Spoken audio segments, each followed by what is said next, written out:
The white orchids cascading down the cathedral pillars cost $12,000. The custom silk gown I was wearing took 6 months to hand-stitch. The string quartet, playing softly in the balcony, was flown in from Vienna. It was, by every visual metric, the perfect wedding. A fairy tale constructed to mask the rotting, toxic reality sitting in the front row. I stood at the altar, holding the warm, steady hands of the man I loved, Julian. He looked breathtaking in his tailored black tuxedo, on his dark eyes entirely focused on me, ignoring the suffocating tension radiating from the pews behind us. We'd just reached the vows. The church was completely silent, save for the Reverend's deep, echoing voice.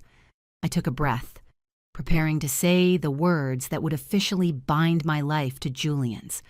But as I opened my mouth, my eyes flicked involuntarily to the front row on the bride's side. My mother, Eleanor, was not crying tears of joy. She was not dabbing her eyes with a tissue. She was sitting perfectly straight, wearing a champagne-colored dress that was insultingly close to white, and she was checking the diamond watch on her left wrist. She didn't look like a mother watching her daughter get married. She looked like a project manager waiting for a demolition crew. Eleanor had hated Julian from the exact second I introduced them 2 years ago. To her, bloodlines and bank accounts were the only things that mattered. She came from old generational wealth, or the kind of money that builds high walls and demands absolute conformity. Julian did not fit her mold. His parents had immigrated from Colombia with nothing. He had a rich, beautiful Hispanic last name that my mother intentionally mispronounced at every country club dinner, just to watch him correct her. She had tried everything to stop this wedding. She threatened to cut me out of the family trust. She tried to introduce me to the sons of her wealthy friends. 3 months ago, she even tried to offer Julian a check for $250,000 to walk away. Julian hadn't taken the money. He hadn't yelled at her. He had simply handed the check back, smiled politely, and told her that he looked forward to calling her his mother-in-law. Eleanor never forgave him for that smile. And as I looked at her now, sitting in the front row of the cathedral, I saw that exact same smile mirrored on her own face, a cold, venomous smirk. That she looked away from her watch and turned her head toward the heavy, solid oak doors at the back of the cathedral. She knew exactly what was coming. If anyone here knows any just cause why these two may not be lawfully joined together, the Reverend intoned, reading from his leather-bound book, his voice projecting across the 300 guests, let them speak now, or forever hold their peace. Usually, this is the part of the ceremony where the audience breathes a collective, silent sigh of relief, a traditional pause before the rings are exchanged. But the silence was shattered. It wasn't a voice that objected. It was the explosive, violent crash of the cathedral's double doors being shoved open with enough force to crack the wood against the stone walls. The string quartet stopped playing instantly, the cellist letting out a sharp, dissonant scrape across the strings. 300 guests turned their heads in unison. Marching down the center aisle of my perfect to $12,000 floral arrangement were 6 men in heavy tactical gear. They wore thick, dark green Kevlar vests. Attached to their belts were heavy radios, steel handcuffs, and holstered sidearms. Printed across their chests and backs in bold yellow capital letters was the abbreviation for Federal Immigration and Customs Enforcement. I stopped breathing. The air in the cathedral instantly turned to ice. "Federal agents!" the lead officer barked, and his voice echoing off the vaulted ceilings, drowning out the murmurs of absolute panic rising from the pews. "Nobody move! Keep your hands where we can see them!" My heart hammered against my ribs like a trapped bird. I squeezed Julian's hands, pure, blinding terror washing over me. I had seen raids like this on the news.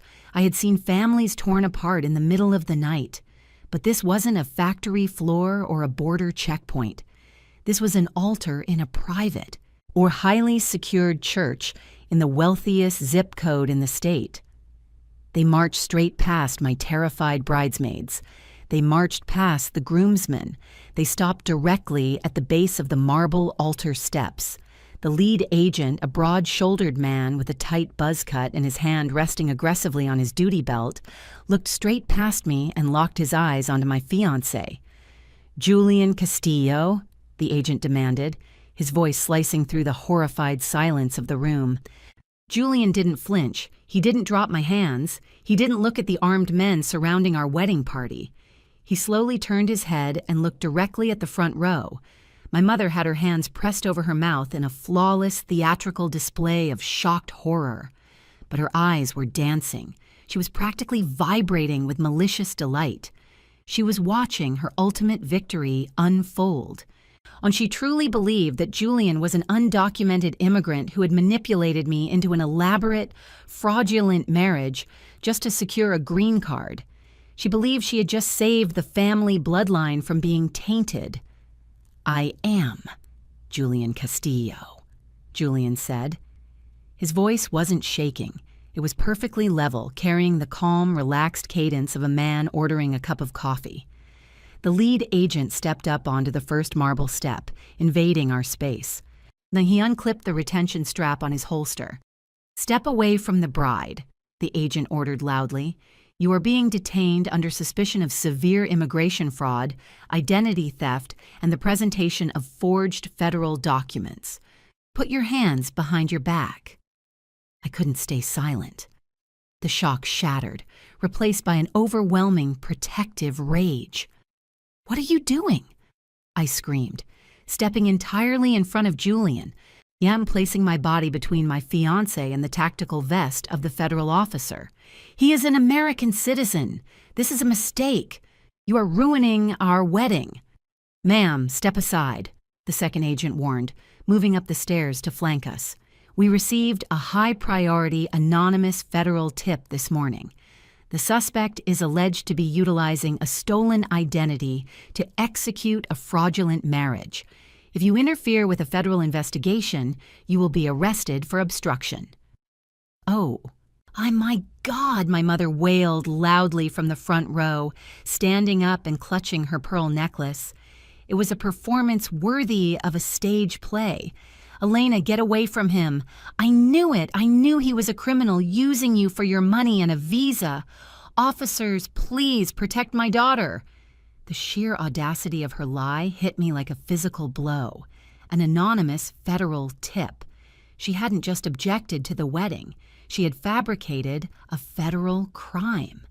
When she had weaponized the United States government against the man I loved, fully expecting them to drag him out of the church in chains, leaving me abandoned at the altar in a humiliated, broken heap.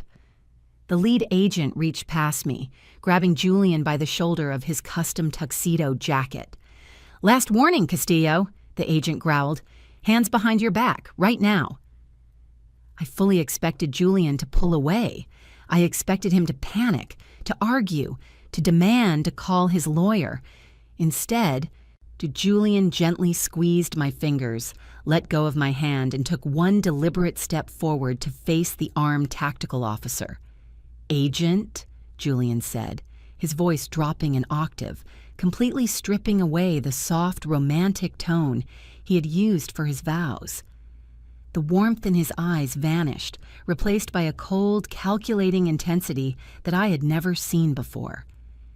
"Before you put those steel cuffs on my wrists in front of my wife, I strongly suggest you look at the inside pocket of my jacket." The agent frowned, his grip tightening on Julian's shoulder. "I don't play games. Hands behind your back." "It's not a game," Julian replied smoothly, keeping his hands perfectly visible, raised slightly at chest level. "You are executing an enforcement raid based on an anonymous tip. I am telling you to verify my identity before you make the biggest career mistake of your entire life. Left inside breast pocket. You check it." The absolute certainty in Julian's voice made the lead agent pause. Law enforcement officers are trained to recognize fear. They are trained to recognize guilt. Julian was projecting neither. He was projecting authority. The agent narrowed his eyes. Keeping his right hand hovering near his firearm, he used his left hand to reach inside the silk lapel of Julian's tuxedo jacket. The agent's hand froze inside the pocket. He felt something heavy, something made of leather and metal. And the agent's fingers lingered inside the silk lining of Julian's tuxedo. His posture shifted instantly. The aggression bled out of his stance, replaced by immediate, profound hesitation. In law enforcement, there is a very distinct feeling to certain objects. The weight of a badge wallet is unmistakable. The agent slowly withdrew his hand, his eyes locked onto Julian's face. He pulled the leather wallet free, opening it carefully under the bright, vaulted lights of the cathedral. And the silence in the room was absolute. 300 guests, a string quartet, a reverend, and my mother all held their breath as the lead agent stared at the object in his hand. Inside the black leather wallet wasn't a fake green card. It wasn't a forged driver's license. It was a solid gold federal shield. Next to it was an encrypted photo identification card bearing the seal of the United States Department of Justice. Julian didn't look at me. He didn't look at the crowd. He looked directly into the agent's eyes. "Julian Castillo," the agent read aloud, his voice dropping significantly, the authority entirely stripped from his tone. "Assistant United States Attorney, Criminal Division, Southern District." The agent closed the wallet. He took a half step backward, completely releasing his grip on Julian's tuxedo. He didn't look angry anymore. He looked terrified. He hadn't just interrupted a wedding. When he had just attempted to forcefully detain a high-ranking federal prosecutor, the exact type of lawyer who routinely authorized the arrest warrants his own agency executed. "Mr. Castillo," the agent stammered, quickly lowering his hands and looking nervously at the other tactical officers flanking the altar. They all instinctively took a step back. "Sir, we received an urgent, detailed anonymous tip. The hotline flagged it as an immediate flight risk involving identity theft and marriage fraud." Julian calmly extended his hand, palm up, waiting for the agent to return his badge. "I understand the protocol, Agent," Julian said smoothly, his voice devoid of anger but dripping with absolute lethal authority. He took the badge wallet and slipped it back into his tuxedo. "You received a tip regarding a Hispanic man marrying into a wealthy family, and the anonymous caller claimed he was undocumented and utilizing a stolen identity to secure citizenship. Is that correct?" The agent swallowed hard, nodding slowly. "Yes, sir. The caller was extremely specific. They stated you were a fugitive and that the bride was being extorted for a green card." I turned my head and looked at the front row. My mother's flawless champagne-colored facade had violently shattered. The malicious smirk was entirely gone. Her jaw was slack, and her face completely drained of color. Her hands, which moments ago had been dramatically clutching her pearls, were now trembling uncontrollably in her lap. She had spent 2 years treating Julian like dirt. She had hired private investigators to dig into his family's modest background, looking for any shred of financial instability to use against him. But she had never bothered to ask him what he actually did for a living. She had assumed, based purely on her own suffocating prejudice, that a man named Castillo from a working-class neighborhood couldn't possibly be anything more than a grifter.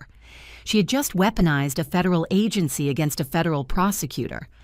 "A highly specific anonymous tip," Julian repeated, turning his body slightly to face the congregation. He didn't raise his voice. He didn't need to. The acoustics of the cathedral carried every syllable of his cold, forensic dissection of the crime perfectly. "Agent," Julian addressed the lead officer, never taking his eyes off my mother. "Under Title 18, United States Code, Section 1001, making a materially false, fictitious, or fraudulent statement to a branch of the federal government, including an anonymous tip line, is a felony. It is punishable by up to 5 years in federal prison." My mother let out a small, strangled gasp. She tried to stand up from the pew, her knees buckling slightly. "Elena," she whispered, her voice cracking in pure, unadulterated panic. "Elena, this is a misunderstanding. Tell them to leave." I didn't move. I didn't defend her. The betrayal I felt was so absolute, so complete, that any remaining love I had for the woman who raised me evaporated in the chilled air of the church. She hadn't just tried to ruin my wedding. She had actively tried to send the man I loved to a detention center based on a racist lie. "It's not a misunderstanding, Eleanor," Julian said softly. He finally addressed her directly, using her first name, now entirely discarding the polite deference he had shown her for 2 years. "It's a federal crime." Julian turned back to the lead tactical agent, who was still standing awkwardly on the marble steps, painfully aware that he was now a pawn in a prosecutor's trap. "Agent!" Julian commanded, his voice sharp and precise. "Do you have the dispatch radio log for the anonymous tip?" "Yes, sir," the agent replied quickly, desperate to cooperate and avoid professional retaliation. I unclipped the heavy radio from his tactical vest. "The hotline records the incoming number of all anonymous calls to prevent swatting and malicious deployment of resources," Julian explained to the silent, terrified cathedral. He looked at the agent. "Read the incoming number that generated this raid." The agent looked at the small, glowing digital screen on his radio. He cleared his throat. "The originating number is 555-019-8432. The agent read loudly. Though I closed my eyes for a fraction of a second, I knew that number by heart. It was the private, unlisted cell phone number my mother had used for the last 10 years. Julian didn't need me to confirm it. He already knew. He reached into the opposite pocket of his tuxedo, pulled out his own cell phone, and unlocked the screen. "You see, Eleanor," Julian said, his voice entirely devoid of emotion, looking down at his future mother-in-law from the height of the marble altar. "When you hire private investigators to look into a federal prosecutor's background, we tend to notice. And when a highly specific racist tip drops into the federal hotline on the morning of my wedding, I don't need a grand jury to figure out who made the call." Julian tapped a single button on his phone screen. The cathedral was completely silent. 3 seconds later, a sharp, elegant ringtone began to echo from the front row. The sound was unmistakable. It was a classical string arrangement, elegant and piercing, cutting through the silence of the cathedral like a siren. It was coming directly from inside Eleanor's beaded designer clutch, which was resting perfectly on the wooden pew right beside her. Everyone in the front row, my aunts, my uncles, the bridesmaids standing near the steps, slowly turned their heads to look at the bag. Eleanor lunged for it. Her perfectly manicured hands shook so violently that she fumbled the delicate metal clasp. She dug frantically into the silk lining, desperate to hit the silence button, but her panic betrayed her. Her fingers slipped, and the expensive smartphone tumbled out of her purse, clattering loudly against the polished marble floor of the center aisle. The screen was glowing brightly, illuminating the dark stone displaying the incoming call. The lead tactical agent didn't need to walk over and look at the screen. He looked at the heavy radio still clutched in his own left hand, all displaying the exact same 10-digit originating number. Julian pressed a button on his screen. The ringing stopped instantly. The silence that followed was heavier, more suffocating than before. It was the silence of absolute, undeniable guilt. "A false tip to a federal agency," Julian repeated, his voice echoing in the vast space, "involving allegations of identity theft and immigration fraud, triggers an automatic high-priority armed response. It forces officers to enter a civilian environment anticipating a dangerous fugitive." Julian walked down the 3 marble steps of the altar. He didn't look like a groom standing in a church anymore. He looked like the apex predator of a federal courtroom. You didn't just try to interrupt a ceremony, Eleanor, Julian said, stopping exactly 2 feet away from her. You weaponized the Department of Homeland Security. You diverted federal resources. Or you lied to armed federal agents and sent them into a crowded room based on a fabricated, malicious crime. Eleanor was completely trapped. The champagne-colored dress suddenly looked ridiculous on a woman shrinking so pathetically into the wooden pew. I didn't, she stammered, her voice a thin, reedy whisper. She looked at her sisters, her wealthy friends in the crowd, begging for an ally. No one met her eyes. They were all staring at her with a mixture of horror and revulsion. Oh, someone must have used my phone. I left it in the bridal suite. Someone framed me. I finally moved.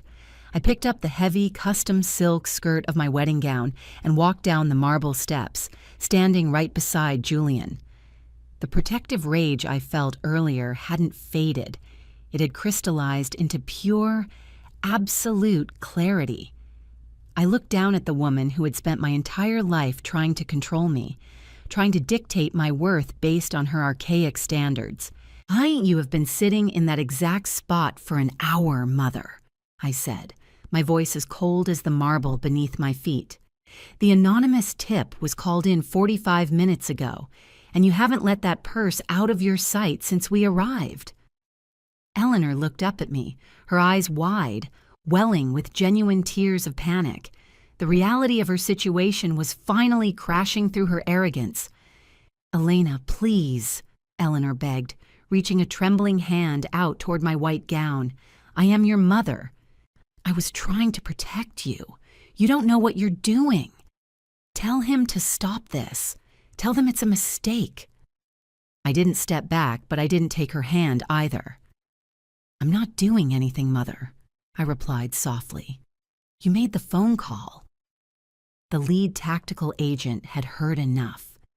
He had just been thoroughly humiliated in front of 300 people. He had nearly assaulted an assistant United States attorney. His career, his pension, and his freedom had flashed before his eyes. So all because an entitled, racist woman in the wealthiest zip code in the state decided to play games with his federal badge. The agent's face hardened into a mask of pure, professional fury. He clipped his radio back onto his tactical vest with a sharp, aggressive snap and walked directly toward my mother. "Ma'am," the agent barked, his voice completely devoid of the hesitation he had shown Julian. "Stand up and step into the aisle." Eleanor pressed herself against the back of the wooden pew as if she could merge with the wood. No, I will not. Do you know who I am? Do you know who my family is? I am Eleanor Sterling. I will have your badge for this." The agent didn't care about her family name. He didn't care about her wealth. He cared about the felony she had just forced his tactical team to walk into. "Eleanor Sterling," the agent stated loudly, then pulling a pair of heavy steel handcuffs from his tactical belt. The metallic clinking sound echoed brutally in the quiet church. "You are under arrest for the violation of Title 18, United States Code Section 1001, making materially false statements to federal law enforcement." Eleanor screamed. It wasn't a dignified sound. It was a shrill, terrifying shriek of absolute defeat. "No, you can't do this. I am the mother of the bride," she wailed. Aura, then thrashing wildly as the lead agent reached into the pew and grabbed her arm. "Stand up!" the agent commanded, his voice booming with authority. 2 other tactical officers moved in immediately, flanking the pew, cutting off any ridiculous attempt she might make to run. The lead agent hauled her to her feet. Eleanor stumbled, the heel of her expensive designer shoe catching on the hem of her champagne dress. She looked wildly at Julian, her mascara running down her face, with her carefully constructed facade completely destroyed. "You planned this!" she shrieked at him, her voice dripping with venom. "You set me up!" Julian didn't smile. He didn't gloat. He looked at her with the cold, absolute detachment of a man who dealt with criminals every single day of his life. "I didn't dial the phone, Eleanor." Julian said quietly. "You did. I just answered the call." The metallic snap of the steel handcuffs locking around Eleanor's wrists was the sharpest, most defining sound of the entire wedding. It echoed off the vaulted stone ceiling, completely drowning out her frantic, breathless sobbing. The lead tactical agent didn't handle her with the delicate deference she was accustomed to. He treated her exactly like what she was, a federal suspect who had just committed a felony. He turned her around firmly, her champagne-colored silk dress twisting awkwardly as her arms were pinned behind her back. "You have the right to remain silent," the agent began, his voice a booming procedural drone that cut through the shocked whispers of the cathedral. "Anything you say can and will be used against you in a court of law." "Martha!" Eleanor shrieked, ignoring the Miranda warning completely. She twisted her neck, her perfectly styled hair now a disheveled mess, locking her wild, mascara-stained eyes onto a woman sitting in the second row. "Martha, call Richard, call the governor. Oh, tell them I am being assaulted. Tell them to stop this." Martha, a woman who had played tennis with my mother every Tuesday for 15 years, didn't reach for her phone. She didn't stand up to defend her friend. Instead, Martha slowly averted her gaze, staring intensely at her own hands resting in her lap, pretending she didn't hear a word. Eleanor desperately scanned the crowd, looking at the faces of the country club elite, the local politicians, and the corporate CEOs she had spent her entire life trying to impress. She was looking for an ally. She was looking for someone to use their wealth and influence to save her. She found absolutely no one. In the world of old money, nothing is more unforgivable than a public, undeniable criminal scandal. And being dragged out of a cathedral in steel cuffs for filing a fake federal tip was the ultimate social death sentence. They weren't looking at her with sympathy, and they were looking at her with profound, self-preserving disgust. "Move," the second tactical agent ordered, placing a heavy hand on Eleanor's shoulder. They began to march her away from the altar. It was the ultimate poetic walk of shame. She was being forcibly escorted down the exact same center aisle she had tried to prevent Julian from standing at. She stumbled past the $12,000 floral arrangements, her expensive designer heels dragging against the polished marble, flanked by heavily armed federal officers in green Kevlar vests. The entire congregation watched in absolute horrified silence. The only sounds in the massive church were Eleanor's ragged, hysterical breathing, the clinking of the steel chain between her wrists, and the heavy, synchronized thud of the agent's tactical boots. I stood on the altar, holding the heavy white silk of my wedding gown, and watched the woman who had tormented me my entire life be physically removed from my future. I didn't feel a single ounce of pity. I felt a massive, suffocating weight being lifted from my chest. I felt like I was finally breathing clean air. As they reached the back of the cathedral, Eleanor turned her head over her shoulder one last time. She looked all the way down the long, beautiful aisle straight at me. The malicious, controlling matriarch was entirely gone.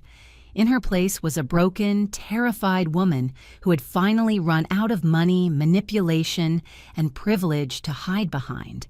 The heavy oak doors of the cathedral swung open, revealing the flashing red and blue lights of the federal transport vehicles waiting in the courtyard.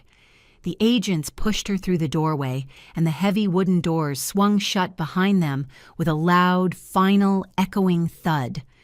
The church was completely silent again. The threat was gone. The toxic infection that had plagued my family for decades had just been surgically extracted by the United States government.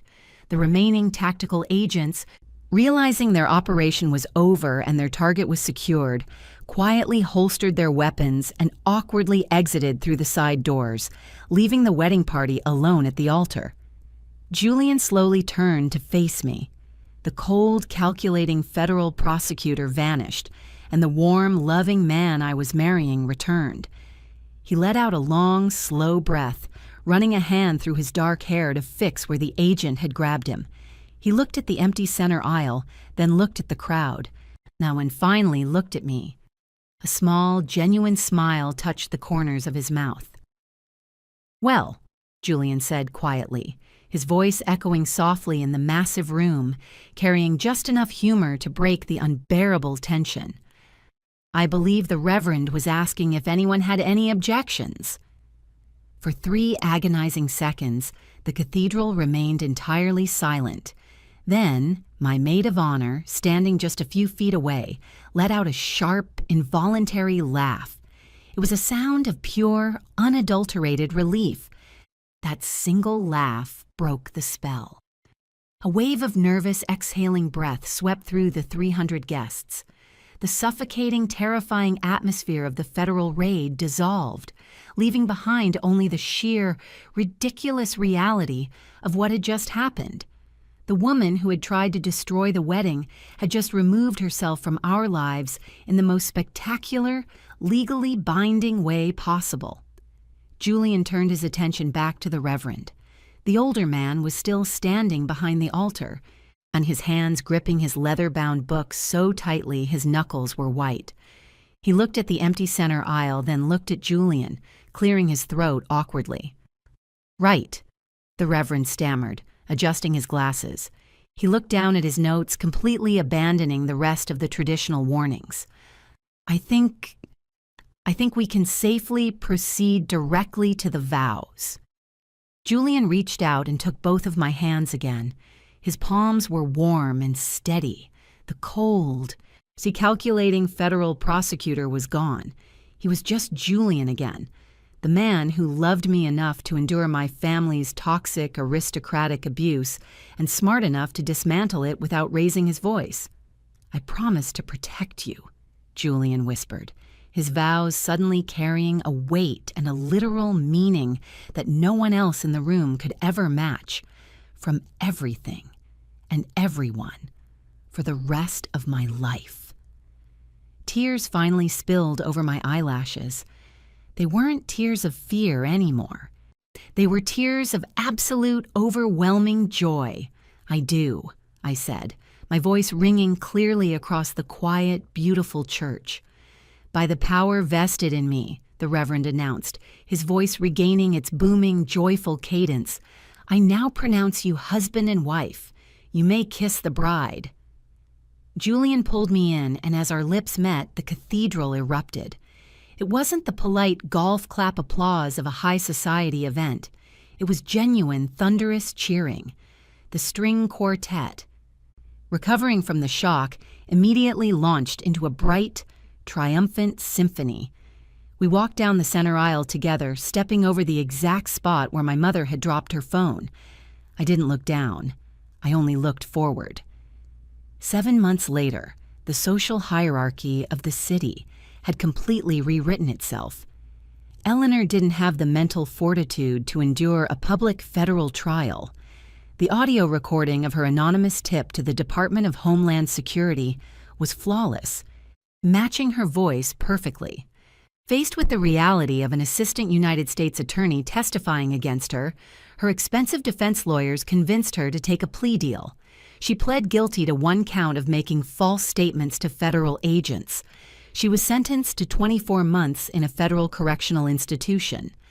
For a hardened criminal, 2 years in a minimum security camp is a vacation. But for Eleanor Sterling, a woman whose entire identity was built on country club memberships, silk dresses, and absolute control, it was a living nightmare. Her wealthy friends abandoned her instantly, treating her name like a contagious disease. She was expelled from all her society boards. The local papers ran front-page stories about the wealthy heiress who tried to swat her own daughter's wedding. Julian and I never visited her. We bought a beautiful house miles away from my family's estate. I officially changed my last name to Castillo, discarding the Sterling legacy completely. We built our own life, entirely free of her toxic expectations, knowing that the woman who tried to deport my husband was now spending her days wearing a state-issued khaki uniform, entirely forgotten by the world she sacrificed her own daughter to impress. If your mother tried to ruin your wedding by calling federal agents on your fiance, would you have warned her? Or let her walk right into the trap like Julian did? Tell me your thoughts in the comments. If you enjoyed this story, leave a like, subscribe, and I'll see you in the next video.